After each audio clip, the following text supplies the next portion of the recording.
Bonjour à tous et à tous, c'est Rock, j'espère que vous allez bien. Moi en tout cas ça va super, aujourd'hui on se retrouve pour une nouvelle vidéo. Hop voilà, petite pause avant de commencer, je vous informe qu'il y a mon Discord dans la description. On parle surtout de manga mais on peut diversifier les sujets. Donc du coup si vous voulez le rejoindre, et ben c'est notre dispo dans la description. Et moi je vous dis bonne vidéo. Un nouveau tuto sur Photoshop où je vais vous apprendre à faire ce logo. Donc voilà, c'est un petit logo épuré, simple, vraiment très stylé. Donc avant de commencer je voulais remercier Fleurison parce que c'est lui qui m'a proposé de faire ce tuto. Et donc du coup je le remercie, voilà, petite dédie. Donc on va tout de suite commencer, on va faire fichier nouveau. Là ensuite vous mettez largeur 1000, hauteur 1000, résolution 300, en pixels évidemment, couleur RGB 8 bits et vous faites créer. Voilà, vous vous retrouvez sur un carré, logique, vous enlevez le petit cadenas pour que ce soit pas verrouillé. Ensuite ce qu'on va faire déjà c'est tout simplement un carré mais avec les coins arrondis. Donc pour ce faire vous allez prendre l'outil carré qui est juste là. Donc vous de bas vous serez sur l'outil rectangle, voilà, comme ça vous allez rester cliquer longtemps et vous allez glisser sur outil rectangle arrondi, voilà. Ensuite vous allez faire un rectangle en maintenant mage sur votre clavier parce que sinon ça va faire un truc déformé, c'est pas beau. Donc vous maintenez mage et là voilà, vous avez votre carré, une fois que vous relâchez. Et là, avec les coins ici, avec les petites poignées, on va pouvoir en fait arrondir et carrément faire un cercle. Nous, c'est pas ce qu'on veut, on va juste arrondir les bords. Et on va les arrondir, donc moi je vais mettre à 480 points, voilà, ça me semble pas mal. Là, on se retrouve avec un carré au banc arrondi. On fait CTRL T pour pouvoir le déplacer et on va un tout petit peu le pencher, voilà, sur la gauche ou sur la droite. C'est vous qui décidez. Une fois que vous êtes bon, vous faites entrer, voilà, tout simplement. Donc la première chose qu'on va faire, c'est qu'on va double-cliquer sur le calque où il y a notre rectangle et on va faire incrustation en dégradé. Et donc là du coup hop, moi j'avais déjà enregistré, mais donc du coup vous allez copier ce dégradé là.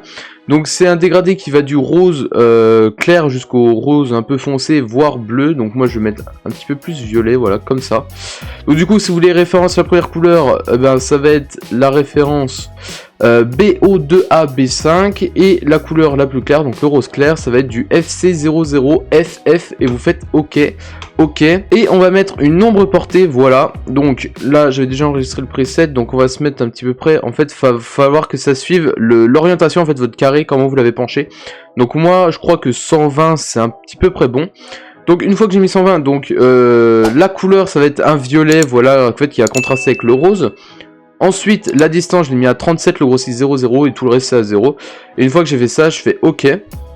Ensuite je vais faire CTRL J pour tout simplement dupliquer mon calque. Je vais convertir en objet dynamique celui que je viens de dupliquer. Je vais redouble cliquer une fois sur ce calque, donc celui qui est en objet dynamique là. Et je vais faire lueur interne, voilà, une petite lueur interne blanche, opacité 52, mode de fusion normal, maigri 0, taille 21, étendue 66. Une fois que ça se fait, je fais OK, voilà. Et donc là du coup, on a notre carré pour le fond. Donc là, je vais tout simplement en fait redéplacer mon carré, voilà, je vais le rétrécir un petit peu et le recentrer. Hop, voilà, de cette manière, on va faire ça à l'œil, on va pas se fier aux règles. Donc une fois qu'on a fait ça, on va se mettre sur le petit carré blanc juste ici, vous allez cliquer sur cette icône, on va faire dégrader. Et là, on va choisir un dégradé qui est déjà présent de base, en fait, dans Photoshop, voilà. Donc c'est celui-là, celui qui va du bleu au violet. Et donc, justement, le bleu, on va un petit peu le décaler vers le rose, voilà, de cette manière. Hop, pour rappeler un petit peu le fond, là. Et en fait, il faut que ça se rapproche au maximum du rose, mais pas trop non plus, histoire qu'on ait une petite nuance quand même. Et une fois que ça s'est fait, on va tout simplement le mettre, pareil que notre carré, donc l'orientation. Donc si je m'en souviens bien, je crois que c'était 120. Voilà, comme ceci. Une fois que ça se fait, donc là je vais un tout petit peu modifier le rose juste ici. Voilà, en fait il faut que distinguer une nuance mais vraiment très légère. Et une fois que ça se fait, vous faites OK, tout simplement. Ensuite vous allez créer un calque, prendre votre outil pinceau en rose, voilà. Et vous allez faire une toute petite lueur au-dessus à gauche. Hop, voilà, juste comme ça, voilà. Là ça me paraît pas mal. Donc une fois que ça se fait, on va passer au texte. Donc vous créez un nouveau calque, prenez votre outil texte. Voilà, vous faites un clic gauche, ça vous connaissez. Ensuite, vous mettez la première lettre de votre blase. Donc moi c'est un O, donc voilà, je mets un O. La police que j'ai utilisée, c'est une police qui est de base faite pour le japonais. Donc du coup, je prends cette typo. Donc c'est la GNKMBF Fontu B New Sky Canab. Voilà, je sais pas comment ça se dit, mais bref, voilà. Et donc une fois que ça c'est fait, donc je vais juste le sélectionner. Voilà, je vais le mettre en blanc pour qu'on le voit. Voilà, de cette manière. Et je vais le grossir. Donc avec CTRL T, voilà, je vais grossir ce texte. Donc mettez-le assez gros quand même, parce qu'après on va le convertir en objet dynamique et il va pixeliser un petit peu. Donc voilà, une fois que ça c'est fait, on va passer tout simplement à la création du logotype entre guillemets. Donc vous allez prendre votre outil plume mode tracé, donc là voilà, juste ici. Vous allez faire un point, voilà, juste là. Et en fait vous allez couper votre logo en deux. Donc s'il y a un côté penché, en fait faut que ça suive le côté penché, voilà. En fait je vais couper mon logo en deux. Donc une fois que ça c'est fait, je vais faire définir une sélection. Et donc une fois que j'ai défini ma sélection, il faudra pas oublier de convertir justement en objet dynamique votre texte. Et là vous faites CTRL-J une fois que ça c'est fait. Ensuite vous allez resélectionner, donc vous appuyez sur CTRL et le calque que vous venez de faire avec CTRL-J, vous allez le sélectionner. Vous allez retourner sur votre calque en objet dynamique et vous allez cliquer sur sélection, intervertir, et là, voilà, créer un masque juste ici, voilà, c'est cette petite icône, rien de très compliqué, vous inquiétez pas. Et donc là, du coup, si on masque, tout simplement une des deux parties, on s'aperçoit qu'on a nos deux parties. Et donc la partie sur laquelle il y a le masque, vous voyez qu'il y a des petits filets blancs pas beaux. Donc vous allez prendre votre petit pinceau, voilà, on va réduire un petit peu la taille, on va se mettre sur notre masque avec la couleur noire, et on va tout simplement gommer, voilà, ces petites parties blanches un peu désagréables. Hop, voilà, vous réduisez petit à petit, voilà, de cette manière, pour qu'il se voit presque plus. Après, si vous dépassez un petit peu, c'est pas grave, vous appliquez-vous. Moi, je le fais un peu rapidement, mais vous, vraiment, appliquez-vous. Et donc là, du coup, une fois que ça c'est fait, on va pouvoir couper notre logo en deux. Donc si je prends ma partie basse là et que je la baisse, voilà, mon logo est tout simplement coupé en deux. Donc ça donne un petit effet stylé.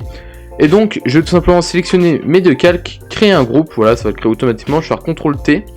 Et là, je vais tout simplement le pencher un petit peu, voilà, pour le mettre un petit peu dans la même orientation que notre carré derrière, mais pas trop, voilà, histoire que ça soit un petit peu penché. Et donc là, du coup, on va donner un effet de relief, et donc on va tout simplement faire ce qu'on a fait pour le carré.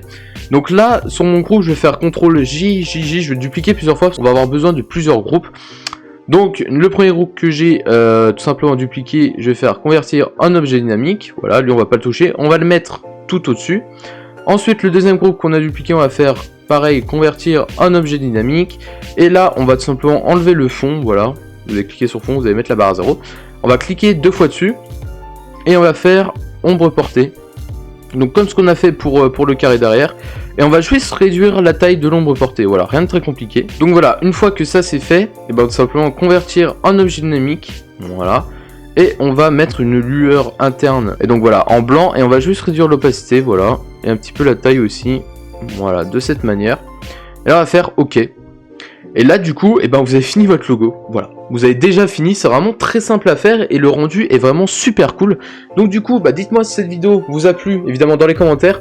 Et moi je vous dis ciao tout le monde, pour une future vidéo, c'est Torax.